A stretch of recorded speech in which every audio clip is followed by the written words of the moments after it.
आज राष्ट्रवादी कांग्रेस पार्टी के नवनिर्वाचित विधायकों की बैठक हुई। हमने उनका स्वागत किया, सम्मान किया, सत्कार किया और साथ साथ में हमने हमारे पार्लियामेंट्री लेजिस्लेटिव पार्टी जो एनसीपी की है उसके नेता के पद पर अजीत पवार साहब का वहां पर चयन किया। सभी ने स्वागत किया इस बात का और साथ साथ में अजीत पवार साहब को ये अधिकार दिया कि आगे की जो भी बातचीत है उसमें आप पार्टी के हिसाब से योग्य निर्णय लीजिए। सरकार में शामिल होने का भी निर्णय आपको अधिकार दिया गया है और बाकी की जो भी बातचीत होती है, नेचुरली हम लोगों का एक अलायंस है, तो अलायंस में तीनों पार्टियों के बीच में जो चर्चा होगी उसमें जो भी अधिकार उनको दिया गया है उस हिसाब से वो निर्णय। मुख्यमंत्री की शपथ ये कार्यक्रम अभी मुझे कोई ठोस कार्यक्रम मालूम नहीं है, क्योंकि इस बारे में तीनों पार्टी उसको बैठ के बात करना होगा। मुझे लगता है कि इलेक्शन कमीशन का जो नई असेंबली के फॉर्मेशन का जो नोटिफिकेशन होगा कि ये एमएलए चुनकर आए हैं, उसके बाद उसका जो नोटिफिकेशन निकलेगा उसके बाद ही ये प्रक्रिया जो सरकार बनाने की है वो शुरू होगी। कोणाला आम्ही कोणाच्या नावाची चर्चा अजूनपर्यंत केली नाही।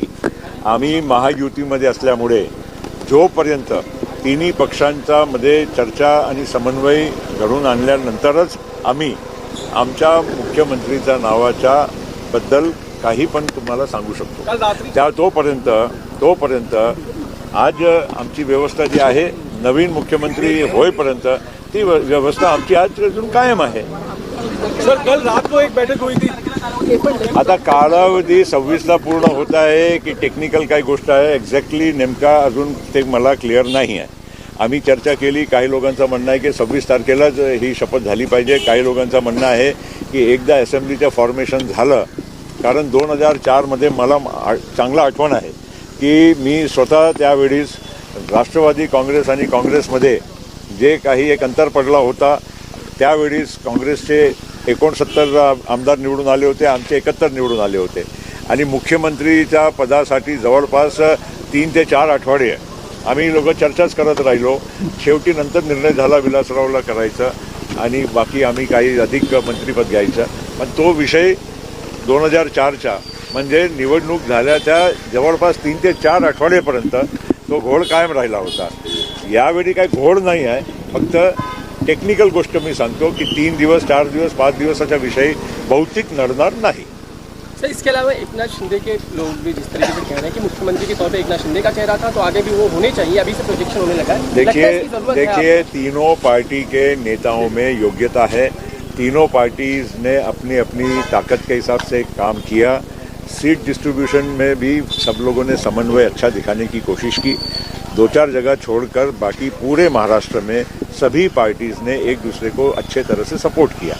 अब आज जब सवाल आता है मुख्यमंत्री के चयन का, ये हर पार्टी के इच्छा हो सकती है कि मुझे ये नेतृत्व करने का मौका मिले, लेकिन जो भी कुछ होगा ये चर्चा के बाद ही होगा और आज तक इस बारे में किसी भी प्रकार की चर्चा तीनों पार्टीज में नहीं हुई है। 26 तारीख को टेक्निकल रीजन है, क्योंकि 26 तारीख का टेक्निकल रीजन है या नहीं ये अभी तक कोई स्पष्ट नहीं है, क्योंकि 2004 में जब एनसीपी के 71 एमएलए चुनकर आए थे और कांग्रेस के 69 एमएलए चुनकर आए थे, तो मुख्यमंत्री पद हमको एनसीपी को मिलना चाहिए, इस बात को लेकर करीब 3 से 4 हफ्ते तक ये आपस में ये निर्णय नहीं हो पाया था।